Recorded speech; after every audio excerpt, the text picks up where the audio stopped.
আরে কুমার, মিস্টার দেবরাজ বাবু, ওকে আমার চাই চাই। ওসব কিছু করবেন না। একজন বাঙালি মধ্যবিত্ত পরিবারের বউ। Shut up! বাঙালি মধ্যবিত্ত পরিবারের বউ, হ্যাঁ? ওকে আমার চাই। Shut up! মাথা গরম করে কিছু করবেন না। আর হ্যাঁ, এখন সন্দীপকেও কিছু বলার দরকার নেই। বলার দরকার নেই? বলার দরকার নেই মানে?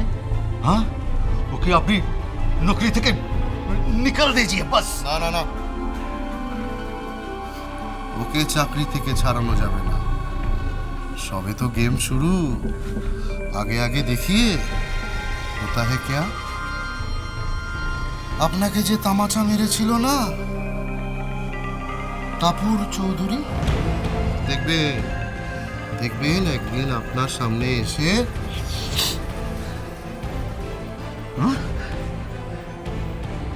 दो टके का कर्मचारी का वाइफ, हमका हमका वो लड़की को हम क्या करेंगे मैं खुद जानता हूँ। हाँ, আমি কিভাবে কি করবো বিধি খেলিবে।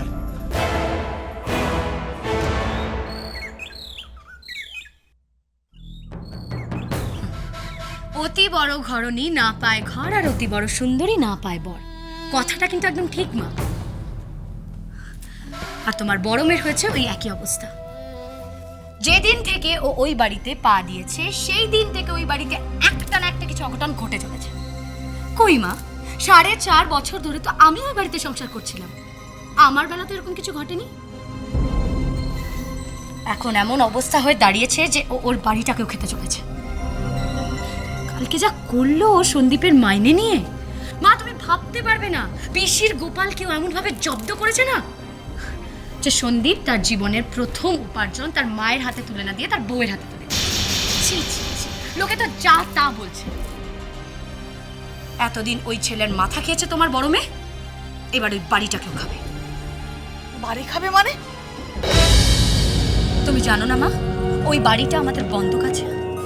কি বলছিস তুই এসব? হ্যাঁ মা, শুধু বন্ধক থাকলে আলাদা ব্যাপার হতো, পারিজাত সময় পেয়ে ওটাকে ছাড়িয়ে নিত। কিন্তু ওরা আইনের এমন এক প্যাঁচ ফেলেছে যে ওই বাড়িটা ওরা দখল করেই ছাড়বে। কে দখল করবে? কে জানো না? বুঝতে পারছো না কে দখল করবে? ওই রণজয়। কি বলছিস তুই এসব? রণজয় তো খুব ভালো ছেলে। ভালো ছেলে আমার সব জানা আছে মা। তলে তলে ওদের নিশ্চয়ই কোনো মতলব চলছে। আর তোমার বড় মেয়েকে আমি চিনি না মা? কোনোদিন আমার সুখও দেখতে পেরেছে? চলে এসেছে আমার পেছন পেছন ওই বাড়িতে। যতদিন না পর্যন্ত ওই বাড়ি থেকে আমাকে উৎখাত করতে পারছে ততক্ষণ শান্তি। আমি তো বুঝতে পারছি না রণজয় এখানে এলো কি করে। মা, রণজয় বাড়িটা প্রায় দ্বিগুণ দামে কিনে নিচ্ছে।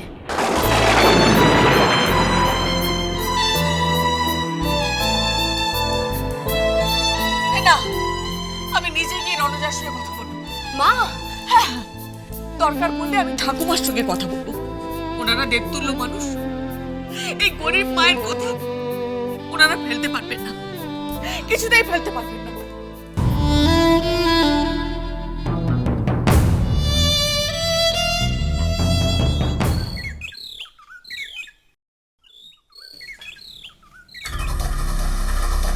পিসি, আমি তো বুঝতেই পারছি না যে তুমি এখনো কেন চুপ করে বসে আছো। কেন ওকে বাড়ি থেকে বার করছো?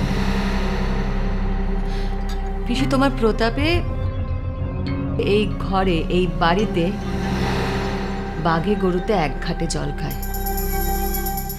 তুমি কোন বংশের মেয়ে আর কোন বংশের বউ তুমি ভুলে গেছো? হ্যাঁ, ওই মেয়েটাকে কিছু বলছো না? আর এই সামান্য একটা মধ্যবিত্ত বাড়ির মেয়ে এসে হাতে তালুতে বসে তোমায় নাচাচ্ছে, আর তুমি সেটা চুপচাপ বসে দেখছো। দূর, ছাড়ো তো। ও আবার আমাকে কি নাচাবে? নাচাচ্ছি তো।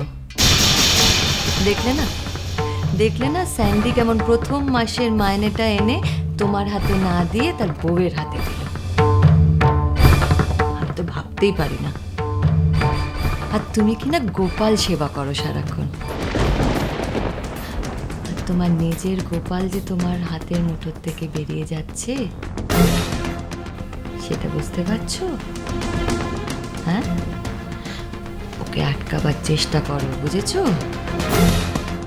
ওকে আটকাবার চেষ্টা করো। না ধরো।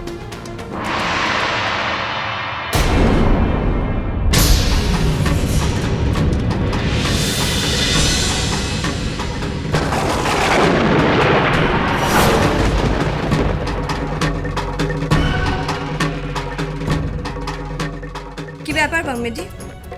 আমি দাঁড়িয়ে দাঁড়িয়ে দেখলাম যে তুমি চায়ের কাপে 3 চামচ চিনি দিলে। প্রথমত চিনি খাওয়া স্বাস্থ্যের পক্ষে অত্যন্ত ক্ষতিকারক, আর তাছাড়া মায়ের লাস্ট টেস্টে সামান্য সুগার দেখা গেছে। ফাস্টিংয়ে 130-এর বেশি ছিল, আর ডাক্তার বলে দিয়েছে যে মায়ের এখন চিনি খাওয়া একদম চলবে না। আর দ্বিতীয়ত, চিনি কত করে কিলো জানো? দামটা বেড়ে কোথায় দাঁড়িয়েছে কোনো আইডিয়া আছে তোমার? আর তাছাড়া চিনি কম খেলে শরীরটাও সুস্থ থাকে আর সংসারে খরচাটাও কমে। নিন মা, এই চাটা খান। সম্ভব এই দুধ চিনি ছাড়া চা আমি খাবো না। খেতে হবে। হ্যাঁ? খেতে হবে। খেতে হবে মানে?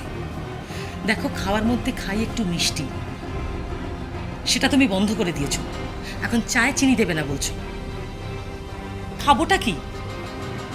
ভাজাভুজি বন্ধ, লুচি খেতে পারি না, শুধু রুটি দেখো আমি বলছি কিন্তু। আপনি বাচ্চাদের মতো করছেন কেন বলুন তো? আপনি তো বাচ্চা নন। ধরুন, আর এটা শোনো মামিদি, প্লিজ তুমি কোনো কথা বলো না। তুমি যখনই সাত সকালে ঘরে এসে বসেছো, আমি বুঝতেই পেরেছি তুমি মায়ের কানে নিশ্চয়ই কোনো কুমন্ত্রণা দেবে। মা অত্যন্ত ভালো মানুষ, আর তোমাদের এই মন্ত্রণার চোটে না মা শুধু শুধু আমাকে সহ্য করতে পারে না। আর তুমি এ ঘরে বসে না থেকে যাও না, একটু রান্নাঘরে যাও, একটু রান্না করো। কি? আমি রান্নাঘরে যাব? হ্যাঁ, যাবে, যাও রান্নাঘরে যাও, মনটা ভালো থাকবে, যাও। আমি রান্নাঘরে যাব তো তুমি কি করবে? হ্যাঁ, তুমি কি পায়ের ওপর পা তুলে বসে থাকবে? বাবা, আপনি এতকাল পায়ের উপর পা তুলে বসে রইলেন, তাতে কোনো ক্ষতি হলো না। আমি একদিন বসতে চাইছি, তাতে কি ক্ষতি বলুন? ঠাকুর, ঠিক করে কথা বলো। মা, আমি তো মজা করছিলাম। মা, আপনি রেডি হয়ে নিন, আপনাকে ডাক্তারের কাছে নিয়ে যাব। ডাক্তারের কাছে? হ্যাঁ, ডাক্তারের কাছে যেতে আসতে টোটাল 2 ঘন্টা মতো সময় লাগবে, আর তার মধ্যে ফার্মিটি সব রান্না করে নেবে। আই টাপুর টুপুর হয়ে রই